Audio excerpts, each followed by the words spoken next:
wow, exciting. You found us here at Storytime with Miss Becky. I'm Miss Becky, and this is our friend Bear. Bear asked if we could read a story today about a lonely puppy who lives at a pound. Have you ever been to a pound? Or sometimes it's called an animal shelter. Well, if you want a pet, you can go with your parents to visit the dogs and cats at the pound and decide if you want to adopt one of them. The pound is such a great place to go looking for a pet who needs a home, but it can be a very scary place for a little puppy. Let's read to find out how April, a pit bull puppy at the pound, finds her new home. I'll just put on my magic reading glasses and let's go to the pound and see April's adventures while she waits and hopes for someone to adopt her.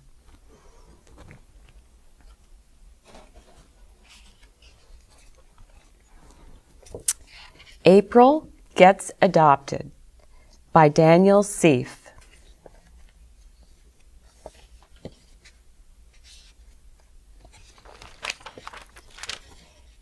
April was very scared and terribly lonely. It was cold on the concrete floor and loud when the other dogs barked. She had been in the pound for 3 months and didn't know if she was ever going to leave. Once a day, April and the other dogs in the pound had playtime together. Playtime was when April and her friends learned to play nicely and share with each other. She had big, sharp teeth that she used for chewing bones and toys. She loved to show them off while she was playing. April had to be taught to be gentle with her teeth so that she didn't accidentally hurt her dog or people friends. She would play tug of war with the other dogs, and she loved to win. April was very good at playing. But when playtime was over, she was brought straight back to her kennel. People would walk in front of April's kennel, inspecting all the dogs that were up for adoption. On Tuesday, a little girl said, "That one, Mommy," as she jumped up and down and pointed at April. But the mother said, "Absolutely not. No pit bulls in my house. They're dangerous." April was very hurt and confused by the mother. "Bull?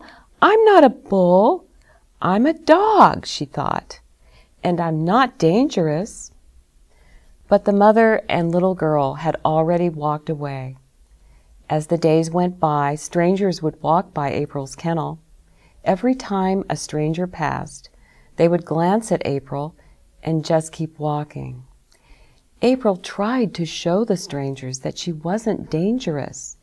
She'd sing to them when she saw them coming, but that just made them walk by faster. "Why doesn't anyone want me?" April thought. "I guess I am dangerous. Everyone is afraid of me." On Friday, a volunteer worker from the pound came for April and took her to the room where dogs meet all sorts of new people. April couldn't believe she had been chosen. There was a man waiting for her in one of the chairs. He looked very friendly, and when he saw April, he smiled. April was excited to meet the man and ran over to him, wiggling and wagging. She sniffed him and hugged him and gave him lots of puppy kisses. The man petted her and snuggled her and loved her up. He even played her favorite game, tug of war. After lots of playtime and getting to know each other, the man told April it was nice to meet her and that he had to be going. "Goodbye," he said sadly. April was sad too. She was going to miss her new friend. That night, while April lay on the cold floor, she dreamed about her new friend and all the fun they had. April didn't feel so lonely anymore, and hoped he would come back to visit soon. On Saturday morning, April woke up to the volunteer opening her kennel. "Where is he taking me so early?" she thought. When April saw that they were getting closer to the room where she met her new friend, she began to get very excited. "I can't wait to play with my friend," she thought. But when they got to the room, the volunteer kept walking. April was very disappointed. She hung her head as they walked down the narrow hallway and out the big door to the lobby. When April walked around the front desk, her ears went back and she started wiggling and wagging. Her new friend was standing in the front with an even bigger smile on his face than the last time. He was holding a brand new leash and collar. April cheerfully approached her friend from the greeting room, wiggling and wagging all the way over to him. Her friend knelt down and hugged her, then put her new collar on. "Hi, April. Would you like to come home with me?" he asked. April placed her head in her friend's hands and looked up at him with the best "yes, please" eyes she could muster. The man smiled so big his cheeks hurt. He gave April a big, warm hug and stood up with her new leash in hand. April pranced out the door, oh, so happy to be leaving with her new friend. "I'm so glad to be bringing home such a sweet puppy," April's new friend told her as they got into the car.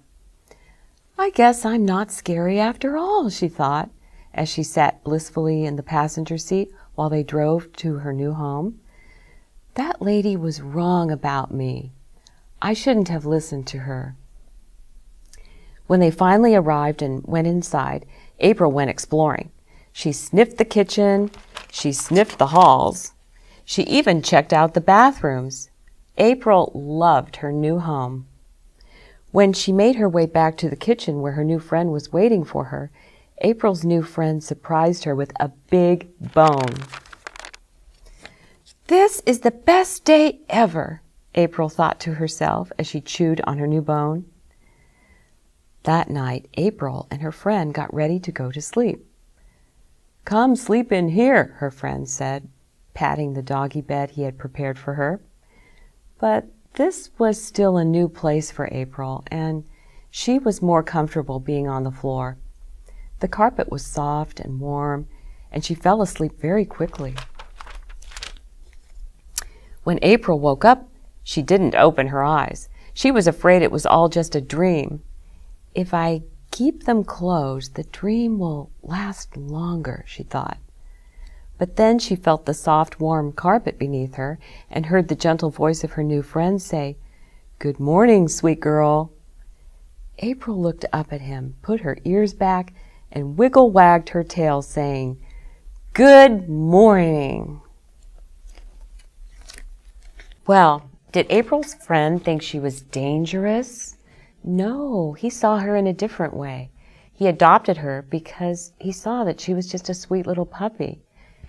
And April learned that the lady was wrong about her. She wasn't dangerous after all. But what is one thing April's new friend will have to remember to do? Teach April. Remember, April has very sharp teeth she likes to show off. So giving April a bone to chew or playing tug of war with her will teach her to use her teeth to do good things. And then she can grow up to be a gentle pit bull, and no one will be afraid of her. Well, Bear and I hope you enjoyed this story about April. And we also hope that if you ever have a dog one day, you will remember to teach your dog how to play and how to use their teeth the right way. Come back soon and we'll read another adventure together. We can't wait to see you again. Bye for now.